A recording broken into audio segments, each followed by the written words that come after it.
Hello po sa inyong lahat mga ka-crypto. Sa video na ito ay atin pong pag-usapan ang isang nakakakilig na prediction na inilabas ng isang market analyst tungkol dito kay XRP.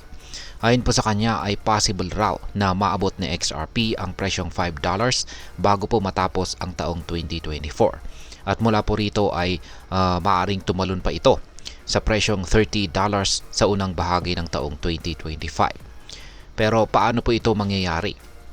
At ano po ang kanyang mga batayan dito? Kaya yan po ang siyang ating aalamin sa video na ito.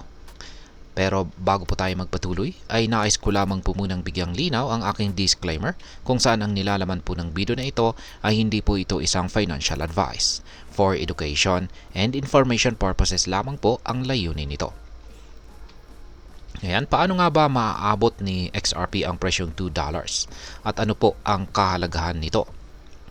Ngayon, sa XRP ay naglalaro po sa mga presyong $1.55 at patuloy na umaakyat matapos po ang halos 59% na pagtaas ngayong linggo. Ayon po sa analyst na si Crypto Bull, mahalaga ang pag-abot at pagsara ni XRP sa presyong $2 bago po matapos ang buwan na ito or buwan ng November. At ang tanong ay bakit? Dahil ito ang magiging hudyat ng isang malaking recovery mula sa mga nakaraang taon. Halos 7 years. Yan, halos 7 years na po ang nakalipas mula nang huling umabot ito sa ganitong price level noong January 2018. Kung maabot po ni XRP ang $2 at mananatili dito, ito ay magpapakita ng bullish momentum o mas malakas na kumpiyansa mula sa mga investors. Dagdag pa rito ay maikukumpara ang sitwasyong ito sa bull run noong taong 2017 kung kailan si XRP ay tumaas ng higit 284% sa loob lamang ng isang buwan. Ngayon ay ano naman po ang timeline o kung kailan aabot itong si XRP sa mga presyong $5 hanggang $30. Ayan.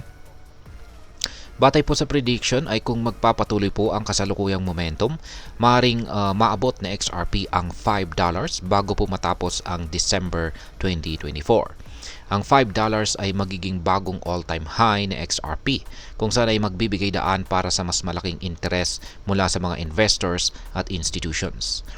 Ayon pa rin po kay Crypto Bull, ang pagkakaroon po ng bagong all-time high ay maaring magtulak pa ng mas malaking pagtaas, posibleng hanggang $30 sa loob po ng January 2025.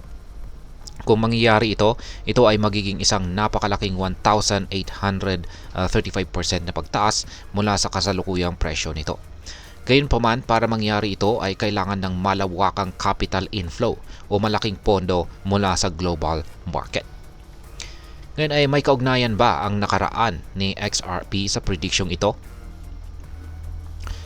Oo, at ito po ay isa sa mga basihan ng analyst. Kung susuriin ang kasaysayan o historical data, ang bull run noong taong 2017 ay nagdala kay XRP mula sa presyong 20 digits 56 hanggang $3.31, isang 15,367% na pagtaas. Naniniwala po si Crypto Bull na kung uulitin ni XRP ang ganitong galaw, hindi imposibleng maabot ang presyong $30. Ngunit mahalaga pong tandaan na ang market dynamics ngayon ay iba kaysa noong taong 2017. Mas regulated na po ang crypto space ngayon at may bagong mga bagay tulad po ng epekto ng mga kaso tulad ng Ripple versus SEC. Ayan, ano naman ang epekto nito para sa atin bilang mga Pinoy crypto enthusiasts or investors or traders ni XRP? Ayan, marami pong mga pwedeng maging implikasyon nito. Ayan, una ay ang pagkakataon po ng mas mataas na kita. Kung ikaw po ay may hawak or holdings na XRP or balak bumili, ang ganitong paggalaw ay maaaring magdulot po ng malaking kita. Maliban dito ay ang mas mataas na interes sa crypto. Ang ganitong mga balita ay nagdudulot po ng mas maraming interes mula sa mga bagong investors, kung saan ay nagiging dahilan para tumaas pa ang demand.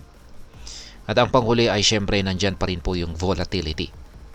Huwag pong kalimutan na ang crypto ay isang napaka-volatile na asset. Habang may pagkakataon para sa kita, may kasabay din itong panganib o risk, lalo na kung hindi kasanay sa mabilisang pagbabago ng presyo. Ngayon ay ano naman po ang aking masasabi tungkol dito. Ang prediction na ito ay nagbibigay po ng positibong pananaw para kay XRP. Ngunit dapat manatili po tayong maging maingat. Ang $30 ay isang mataas na target na nangangailangan po ng napakalaking capital at global adoption. Kung ikaw ay isang trader o investor, mag-focus sa research at tiyaking alam mo ang risk ng bawat galaw. Sa kabila nito, ang ganitong balita ay nagbibigay po ng inspirasyon para sa mga crypto enthusiasts na patuloy na sumusubaybay at mag-aral tungkol sa market.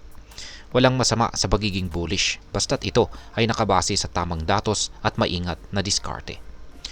Ano po ang masasabi ninyo sa prediction na ito? Possible bang mangyari ang $30 na target? Huwag pong kalimutang mag-comment sa ibaba at i-share ang inyong opinion. At ayan, maraming salamat sa panunood. Ingat po tayo lagi at God bless po sa ating lahat.